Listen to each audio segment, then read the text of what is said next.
Alors bonjour à vous, là je vous fais une petite vidéo depuis Denver aux USA et je lisais un commentaire en fait là tout à l'heure sur YouTube, une personne qui commentait une de mes vidéos et qui disait oui mais pour toi David c'est facile parce que tu as 26 ans, t'as pas d'enfant à charge, t'as pas toute une vie de problèmes derrière toi et pour moi la vie elle est beaucoup plus dure que la tienne. Et en fait ça m'a beaucoup intrigué là ce commentaire parce que c'est quelque chose que j'observe beaucoup chez les personnes, que ce soit des fois en commentaire sous mes vidéos mais juste en participant à des séminaires ou en discutant avec des gens de ma famille ou dans la rue. Le truc de oui mais moi je peux pas parce que.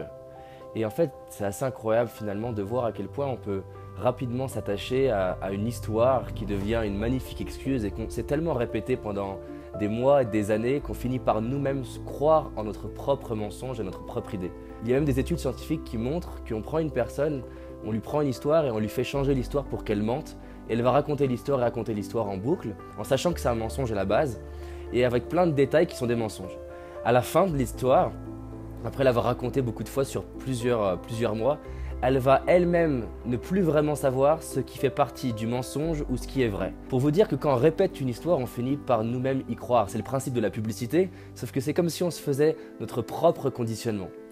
Et je me disais, tiens, mais comment aider une personne, comment s'aider soi-même quand finalement on est en train de se raconter une histoire et on ne se rend même pas compte que cette histoire nous bloque. Parce que finalement, on a tous quelque chose qui nous bloque.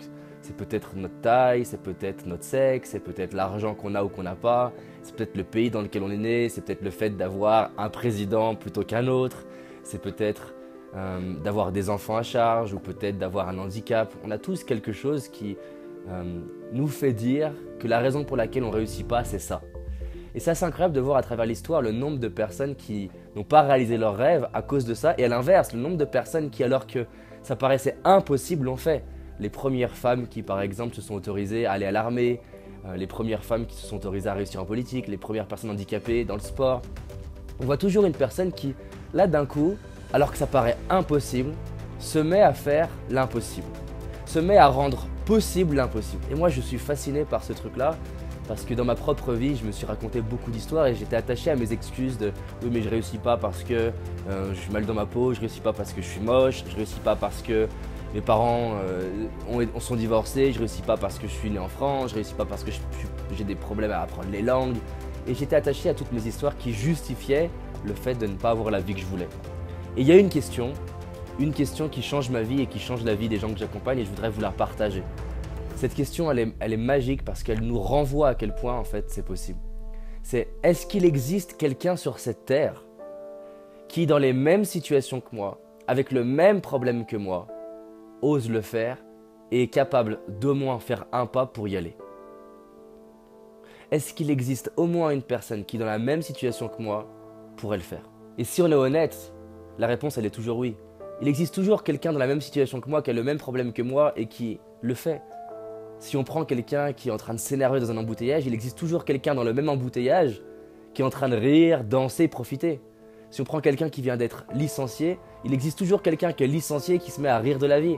Si on prend quelqu'un qui a 3, 4 enfants à charge, il existe toujours quelqu'un qui a 4 enfants à charge, qui n'a pas spécialement d'argent, qui s'autorise à aller réaliser ses rêves. Si on prend quelqu'un qui n'a pas le physique hollywoodien, il existe toujours quelqu'un qui, malgré ce physique-là, attire la femme ou l'homme de ses rêves, crée un couple inspirant, a des enfants et est heureux dans sa vie. En fait, il existe toujours quelqu'un qui, avec le même contexte que nous, arrive à avancer vers ses rêves. Et ça me rappelle à quel point je suis responsable de l'histoire que je me raconte. Et encore aujourd'hui, ça m'arrive de me trouver des excuses. Et c'est ce qui fait aujourd'hui que je suis à Denver aux États-Unis, je réalise mes rêves de créer mon entreprise aux États-Unis. C'est pas toujours facile, mais je me dis qu'il existe toujours quelqu'un qui, dans la même situation que moi, ose faire un pas de plus. Et même s'il n'existait pas cette personne, je veux être cette personne pour les autres. Je veux que quelqu'un puisse se dire « David le fait, donc je vais le faire ». Donc faisons ce qui nous paraît impossible et rendons possible l'impossible grâce à la question de « Est-ce qu'il existe quelqu'un qui le fait dans les mêmes circonstances que moi ?» Si cette vidéo elle vous inspire et qu'elle vous fait réfléchir, cliquez sur le bouton « Partage », le bouton « J'aime » et dites-moi en commentaire ce que vous avez envie de rendre possible qui aujourd'hui peut-être jusqu'à hier plutôt, vous paraissait impossible. Et surtout, on avance ensemble et encore merci de votre confiance.